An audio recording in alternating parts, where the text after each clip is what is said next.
Bu günləri bəzi vətəndaşlarımız var ki, bizləri bəyənmirlər, gedirlər Moskvada əməliyyat olunurlar və belə bir nəticələr də göz qabağındadır. Həmçinin Türkiyədə və o Moskvada yaranmış fəsadı aradan götürmək üçün türk həmkarlarım da nə qədər çaba göstərmələrinə baxmayaraq fəsadlar ortadan götürməyib. Bugünkü günümüzdə də o insan əlillik dərəcəsinə qədər gəlib. Belə bir halların yaranması əməliyyatdan sonra yarana bilən fistulaların nə qədər ağır patologiya olmasından xəbər verir.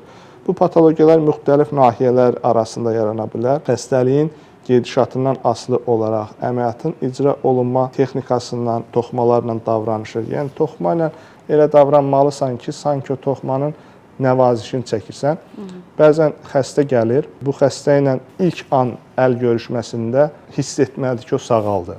Belə bir yaxınlaşma edirəm. Yəni xəstə olur ki, çox ümidsiz vəziyyətdə gəlir. Xəstə yaxınlarına deyirəm ki, xəstəni ilk olaraq görməliyəm. Yəni zəng edirlər, xəstədə bu var, o var. Amma mən xəstəni görməmiş qərar vermirəm. Çünki o xəstə ilə o göz-gözə baxışmaq ki var, o mənə deyir ki, bu xəstəni çıxardarsan, yoxsa yox. Canlı təmasın görüntüləri başqa şeydir. Ünsiyyətdə olmalısan və xəstəyə toxunmalısan.